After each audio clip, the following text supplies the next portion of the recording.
Antes de mergulhar nesta história incrível, considere se inscrever no canal e ativar o sininho. Cada história aqui tem algo a dizer, e você não vai querer perder nenhuma. Milionária convida filho de funcionário negro para jogar xadrez por diversão, sem saber que ele é um gênio. No subúrbio de luxo de Ravenswood, um bairro rico onde as ruas eram ladeadas por árvores centenárias e onde as casas brilhavam resplandecentes aos raios do sol, ficava a suntuosa Vila do Harrington, esta mansão gigantesca, cercada por jardins bem cuidados e sebes esculpidas. Parecia ter saído diretamente de uma história de riqueza e poder. Os Harringtons eram uma família bilionária, donos de um império financeiro que se estendia muito além da cidade de Nova York, com interesses no mercado imobiliário, no mercado de ações e na filantropia de elite. À frente deste domínio reinava Evelyn Harrington, uma mulher na casa dos 50 anos, de porte altivo e olhar penetrante. Seu rosto, marcado por algumas linhas de expressão, refletia uma vida de disciplina e ambição intransigente. Evelyn era admirada e temida em seu círculo social, conhecida por seu carisma, mas também por seu temperamento duro e arrogância evidente. Em seu mundo, onde a elite ditava as regras, concessões eram raras, e a menor fraqueza era severamente punida. Por mais de 10 anos, Evelyn empregou uma mulher excepcional como governanta, Angela Johnson. Angela era uma mulher afro-americana do Mississippi, de caráter forte e olhar gentil. Ela havia deixado seu estado natal, levando consigo um sonho simples, mas poderoso: oferecer ao seu único filho uma vida melhor, longe da violência e da desigualdade que conhecera. Em Ravenswood, Angela trabalhava incansavelmente, assumindo cada tarefa com profissionalismo e discrição exemplares. Enfrentava diariamente os olhares, às vezes depreciativos, ou os julgamentos silenciosos de certos membros da alta sociedade, mas nunca deixava transparecer a amargura. Sua dignidade, paciência e resiliência haviam se tornado sua força mais preciosa. Angela também era uma mãe atenciosa. Todas as manhãs, antes de começar seu longo dia, ela se certificava de que seu filho Jamal Johnson iria prepará-lo para a escola. Preparar um café da manhã equilibrado e gentilmente lembrá-lo de que sua inteligência e valor superavam em muitos preconceitos do mundo. Jamal, de 15 anos, era um garoto calmo e sereno. Seu rosto tranquilo, emoldurado por cachos cuidadosamente penteados, escondia uma mente brilhante e uma paixão secreta. Seus olhos escuros brilhavam com uma inteligência rara, uma chama interior alimentada por horas de leitura e reflexão. Mas o que tornava Jamal verdadeiramente excepcional era sua genialidade no xadrez. Desde jovem ele desenvolvera um talento extraordinário, capaz de rivalizar com os melhores jogadores adultos. Ele entendia o jogo não apenas como uma competição, mas como uma arte, uma dança estratégica onde cada movimento podia ser decisivo. No entanto, na escola particular de ensino médio muito exclusiva que frequentou, uma escola predominantemente branca, cercada por alunos de famílias influentes, Jamal escondeu cuidadosamente seu talento. Ele havia aprendido a moderar suas demonstrações de talento para evitar inveja, discriminação velada ou humilhação. Em um ambiente onde a cor da pele e a origem social podiam ter um peso significativo, Jamal avançava com cautela, preferindo permanecer nas sombras a provocar olhares hostis.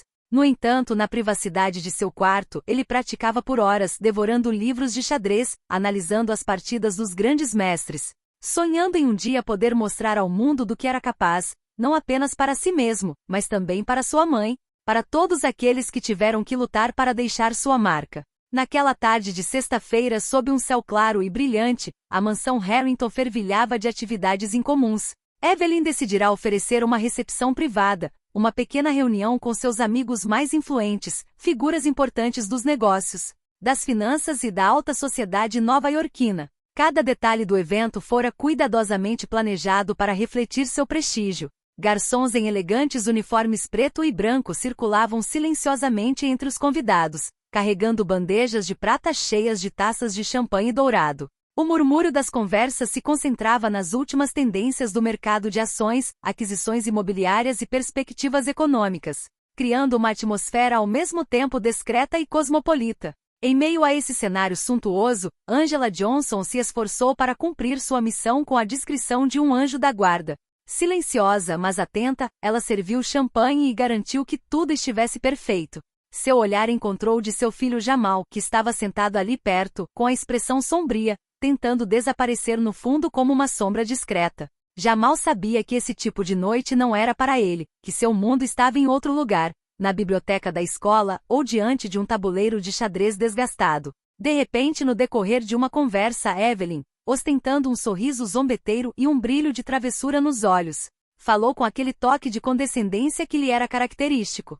Sabem de uma coisa? Ela gritou para os convidados com a voz clara se elevando acima do barulho. Vamos convidar o filho da Angela para nos mostrar suas habilidades no xadrez. Vai ser divertido ver como um garoto da classe trabalhadora joga contra verdadeiros entendidos. Um silêncio constrangedor seguiu suas palavras. Angela, que acabará de servir champanhe em uma taça, sentiu um leve arrepio percorrer sua espinha. Seu sorriso congelou por um instante, o constrangimento se misturando à raiva reprimida. Jamal, por sua vez, olhava para baixo, encarando os sapatos como se tentasse se tornar invisível. Sentia o peso daquele convite, um convite disfarçado de desafio, uma encenação destinada a rebaixá-lo. Evelyn, sem perder o sorriso, aproximou-se de Jamal e disse-lhe com uma falsa gentileza imbuída de autoridade: Jamal, meu querido, por que você não vai mostrar seu talento? Não seja tímido. Estamos todos ansiosos para ver o que você consegue fazer. Havia em sua voz aquele tom de provocação, sutil mas óbvio, que soava como um desafio lançado abertamente. Jamal sentiu o coração bater um pouco mais rápido. Hesitou, dividido entre a vontade de fugir e a determinação de não deixar que sua mãe ou ele próprio fossem humilhados. Após um momento de suspense, respirou fundo e se endireitou lentamente. Certo, ele respondeu calmamente, com a voz mais firme do que esperava. Ele se levantou com um olhar fixo e seguiu os convidados até a sala de jogos de Evelyn. Esta sala quase solene era adornada com painéis de madeira escura, suas paredes cobertas com pinturas de antigos mestres e troféus brilhantes. No centro, havia um enorme tabuleiro de xadrez de mármore preto e branco, encimado por peças intrincadamente esculpidas, pronto para ser movido. Evelyn sentou-se à sua frente, com um sorriso alargado de visível presunção. Ao redor deles, os convidados se aglomeravam, alguns murmurando baixinho, outros contendo o riso mal disfarçado, convencidos de que o jogo seria um espetáculo sem apostas. Mas por trás da fachada de zombaria, Jamal sentiu uma nova energia, uma chama silenciosa que lhe dizia que esse confronto seria muito diferente do que todos imaginavam. O silêncio tomou conta da sala, interrompido apenas pelo suave tilintar de um copo sobre uma mesa baixa. Todos os olhos estavam voltados para o tabuleiro de xadrez de mármore, onde o destino colocará um adolescente negro diante de uma mulher branca imensamente rica em uma batalha silenciosa com apostas muito maiores do que um simples jogo. Jamal, sem tremer, moveu o peão do rei 2 casas para frente. E 4. E gambito do rei. Os entendidos na sala trocaram olhares surpresos. Não era uma abertura para os fracos. Oferecer um peão nos primeiros movimentos era arriscado, imprudente para alguns, brilhante para outros. Mas Jamal sabia exatamente o que estava fazendo. Ele não estava jogando para se proteger. Estava jogando para vencer. Estava jogando para provar seu ponto de vista. Evelyn, do outro lado da linha, arqueou uma sobrancelha. Ela aprendera xadrez na juventude, na Universidade de Yale, com professores particulares e clubes reservados à elite. Seu estilo era sólido e conservador. Ela preferia linhas seguras, posições fechadas onde pudesse ditar o ritmo. Mas lá estava ela já na defensiva. Ela respondeu recusando a proposta. E 5-2. F4-E4. Jamal continuou calmamente, desenvolvendo suas peças com precisão cirúrgica. Cavalo em F3, bispo em C4. Ele ameaçou, preparou-se e construiu uma armadilha invisível com uma calma quase perturbadora. Evelyn, inicialmente confiante, começou a se sentir inquieta. Suas mãos, ainda perfeitamente cuidadas, tremiam levemente ao segurar seu par. Ela tentou manter a ilusão de controle, mas a verdade estava lá, óbvia para qualquer um que soubesse olhar. Ela não entendia o que aquele garoto estava construindo. A cada golpe, Jamal parecia antecipar suas intenções. Ele reagia não apenas ao que ela fazia, mas também ao que ela ia fazer. Ele leu o jogo. Ele estava lendo nela. A atmosfera na sala mudou. Os convidados, inicialmente divertidos, começaram a se inclinar para a frente intrigados. O riso abafado desapareceu, substituído por uma tensão crescente. Quase se podia ouvir o suave arrastar de sapatos no piso de parquete polido, ou o leve arquejar de respirações pausadas. Após cerca de 20 minutos, a situação de Evelyn estava se tornando crítica. Seu rei mal protegido estava exposto a uma rede de ataques que ela não previra. Sua rainha estava impedida, seus cavalos mal posicionados. Ela encarava o tabuleiro com olhos que revelavam pânico. Então, com uma mão segura, Jamal jogou o cavalo em G5. Uma ameaça direta. Um ataque duplo. Em um único movimento, Evelyn sabia que perderia uma torre ou sofreria um cheque terrível. Ela congelou. Os murmúrios aumentaram. Não é possível. Sussurrou um convidado, quase inaudível. Evelyn olhou para Jamal. Seu olhar, antes arrogante, havia mudado. Agora estava nublado por uma mistura de incompreensão e espanto. Como você pode ser tão bom? Ela finalmente perguntou com a voz um pouco embargada, incapaz de esconder seu espanto. Jamal ergueu a cabeça. Não buscava humilhação. Não estava se vangloriando. Sua voz, quando se elevou, era calma, comedida, quase terna. Comecei a aprender muito jovem. Ele fez uma pequena pausa. Meu avô jogava comigo todas as noites quando eu tinha 6 anos. Depois li livros, estudei os grandes mestres e joguei online, centenas de vezes. Ele olhou para o tabuleiro de xadrez, como se não visse uma vitória, mas uma lição. Este jogo me ensinou a pensar além da caixa. A não me precipitar. A enxergar além das aparências. Evelyn sentiu uma queimação na garganta. Aquele rapaz, aquele que ela queria ridicularizar, acabará de lhe dar uma lição de elegância, inteligência e humanidade. Ao redor deles, os convidados não sabiam se aplaudiam ou desviavam o olhar, envergonhados.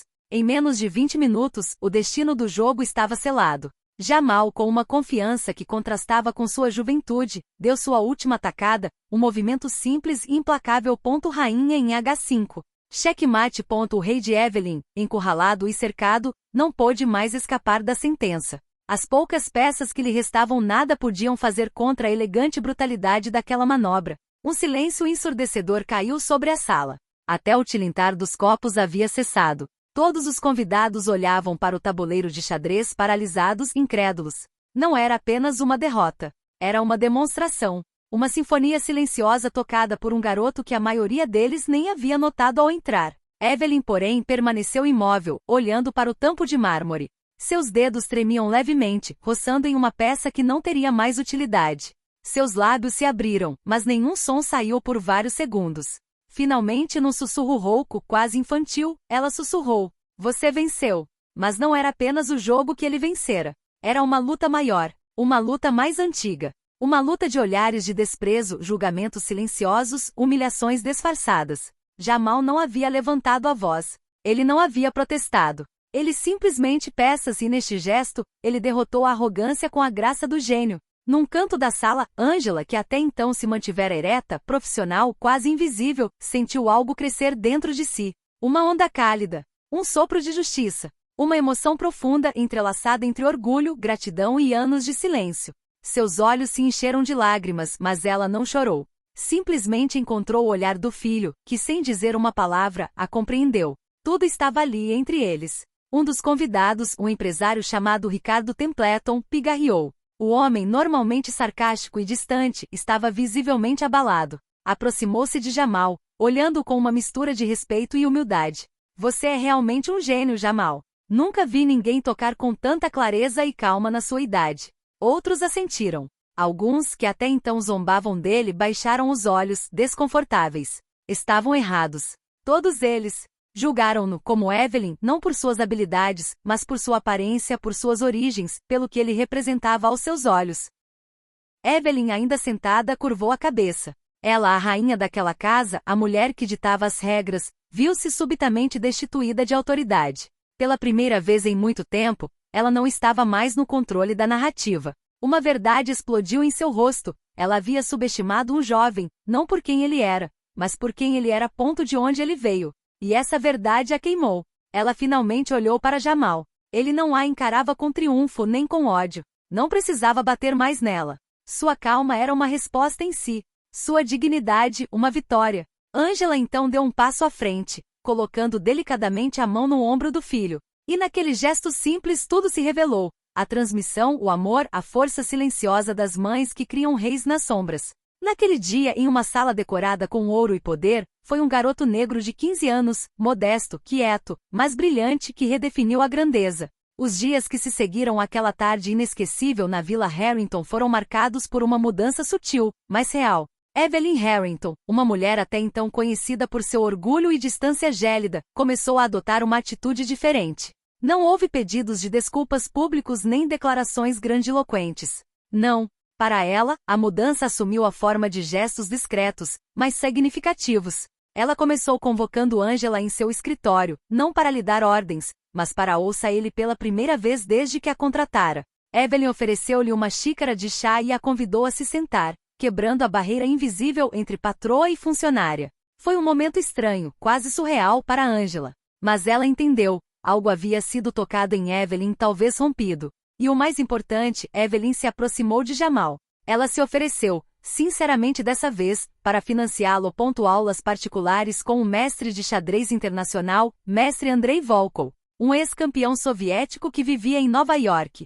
Jamal aceitou não por gratidão a Evelyn, mas porque sentia que sua hora havia chegado. A hora de parar de se esconder, de parar de se diminuir. Com Volkov, Jamal descobriu uma nova dimensão de tocar. Mais rigorosa, mais técnica, mas também mais criativa. O velho mestre, austero no início, foi rapidamente conquistado pela inteligência intuitiva e pela profunda calma do aluno. Ele costumava dizer: esse menino não brinca só com a cabeça. Ele brinca com a alma. Libertado das amarras do anonimato, Jamal lançou-se à competição. Participou pela primeira vez numa torneio regional, então para um campeonato estadual, onde enfrentou jovens prodígios de todo o país. A mídia começou a falar sobre ele. O Mozart negro do xadrez foi a manchete de um blog especializado. A inteligência não tem cor, escreveu um jornal local. Em todos os torneios, Jamal jogou com rara elegância. Ele não apenas venceu. Ele inspirado jovens em seu bairro no Brooklyn começaram a assistir às suas partidas transmitidas online. Escolas o convidaram para palestrar com alunos. O movimento cresceu em torno dele. E enquanto isso, Angela, sua mãe, permaneceu nas sombras como sempre. Mas seu sorriso havia mudado. Estava mais largo, mais brilhante. Ela sabia que Jamal carregava muito mais do que talento. Ele era uma mensagem viva, prova de que inteligência, disciplina e paciência podem derrubar as paredes mais grossas. Evelyn também estava mudando. Lentamente. Não foi uma transformação milagrosa, mas dolorosa. Ela começou a questionar o que achava que sabia sobre os outros. Contratou uma equipe nova e mais diversa, criou uma bolsa de estudos em nome do falecido marido para jovens talentosos de origens modestas e o mais importante, nunca mais ousou tratar Angela como uma mera subordinada. Um dia ela confidenciou a uma amiga próxima, num sussurro quase culpado: eu pensava que a riqueza dava o poder de valorizar tudo, mas esse menino me mostrou que a grandeza não está no dinheiro nem nos títulos, mas é uma profundidade da mente. A história de Jamal tornou-se uma fonte de inspiração muito além de Ravenswood. Artigos, reportagens e até um documentário foram publicados. Jovens de origens desfavorecidas se identificaram com ele. Escolas, antes indiferentes, abriram clubes de xadrez gratuitos para crianças de bairros pobres. E no meio de tudo isso, Jamal, sempre calmo, sempre humilde, seguiu em frente. Ele não tinha fome de fama. Ele simplesmente queria brincar, aprender e inspirar. Certa noite, voltando para casa de um torneio nacional que acabará de vencer, Jamal encontrou Angela em seu pequeno apartamento, longe do luxo dos Arringons. Colocou sua medalha sobre a mesa e disse a ela com um sorriso: é tanto seu quanto meu. Angela olhou para ele por um longo tempo, com os olhos marejados, e então respondeu: não, meu filho. Aquele você venceu com o coração. Eu só te mostrei como ouvir. Esta história não é apenas sobre um menino brilhante e sua vingança silenciosa. É uma aula em grupo. Um lembrete brutal, mas belo, de que julgar uma pessoa pela cor da pele, profissão ou bairro, é perder mundos inteiros de talento, beleza e força. Jamal Johnson, de 15 anos, não era apenas um prodígio. Ele era uma luz brilhante. A prova viva de que a grandeza não conhece status social ou cor de pele. Ela se revela àqueles que têm a coragem de acreditar nela, apesar de tudo.